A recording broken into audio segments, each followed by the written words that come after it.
حضرت بایزید بستامی کہتے ہیں کہ میں نے اپنی ماں کے آگے ہاتھ جوڑے، میں نے کہا امی تجھے راضی کروں یا رب کو راضی کروں، تو اپنے حق مجھے معاف کر دے، اللہ کو میں راضی کر دیتا ہوں۔ ماں نے کہا جاؤ پتر میں اجازت دیتی ہوں۔ گئے جنگلوں میں، ذکر و فکر میں لگے رہے، تنہائی میں اس کو یاد کرتے رہے، دن رات ذکر کے چراغ روشن رکھے۔ 12 سال گزر گئے حق کی تلاش میں۔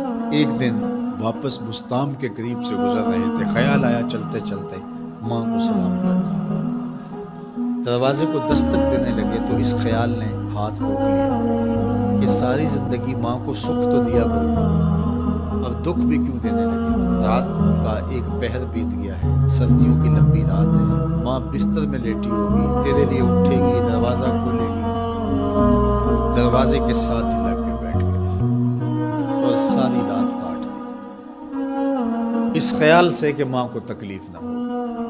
جب سحری کا وقت ہوا تو اندر سے جو نالی آتی تھی اس نالی سے پانی آیا، سمجھ گئے میری ماں تہجد کے لیے اٹھی ہے اور وضو کا پانی ہے، تو فوراً دروازے پہ دستک دی۔ اندر سے آواز آئی بیٹا بایزید میں ابھی آئی۔ مائیں بیٹوں کے دستک کے انداز سے جان لیتی ہیں یہ کس بیٹے کے ہاتھوں کا لفظ ہے۔ 12 سال کے بعد آئے، دستک دی، کہا بیٹا بایزید میں ابھی آئی۔ ماں کی تو نگاہیں ہی دروازے پہ رہتی ہیں۔ اللہ اکبر۔ کہتے ہیں کہ ماں نے دروازہ کھولا، 12 سال جنگلوں کی خاک چھانتے بیت گئی تھی، پراگندہ صورت، بکھرے ہوئے بال، پھٹے ہوئے کپڑے۔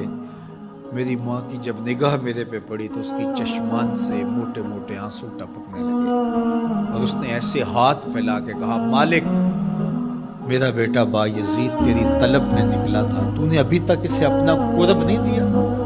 حضرت بایزید بستامی کہتے ہیں 12 سال کی ریاستوں سے جو کچھ نہیں ملا تھا ماں کے اٹھے ہوئے ہاتھوں سے مل گیا۔ میں نے کہا مالک میں تجھے کہاں ڈھونڈ رہا ہوں، تو کہاں موجود؟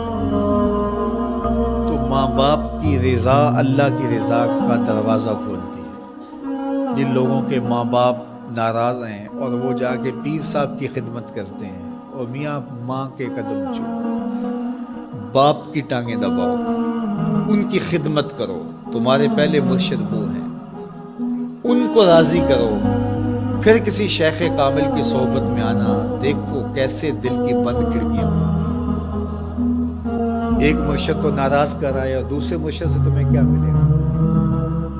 تو راستہ یہیں سے کھلے گا۔ والدین کو کبھی ناراض نہ کرو، والدین کو کبھی دکھ نہ دو، والدین کو کبھی تکلیف نہ پہنچاؤ، اور والدین کو بھی چاہیے کہ اپنی اولاد کو اپنا نافرمان نہ بنائے۔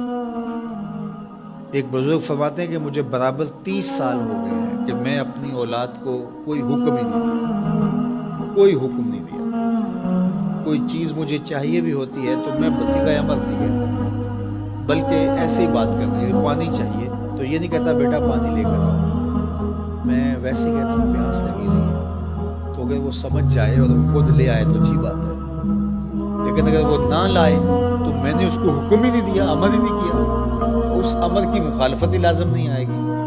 تو کہا 30 سال برابر گزر گئے ہیں، میں نے اپنی اولاد کو حکم نہیں دیا کہ کہیں وہ میری نافرمان نہ ہو جائے، کیونکہ اگر وہ نافرمان ہو گئی پلے کچھ نہیں رہے گا۔ جو اولاد ماں باپ کی نافرمان ہوتی ہے وہ ہوا میں بھی اڑے، وہ چرخ پہ بھی جھولے، وہ زمین پہ گرنے والی ہوتی ہیں، کبھی کامیاب نہیں ہو سکتی وہ اولادیں جو ماں باپ کی گستاخ، بے ادب اور نافرمان ہوتی ہیں۔ وہی اولادیں سرخرو، کامیاب اور کامگار اور بامراد ہوتی ہیں جو ماں باپ کی خدمت کرتی ہیں، ماں باپ کی دعائیں لیتی ہیں۔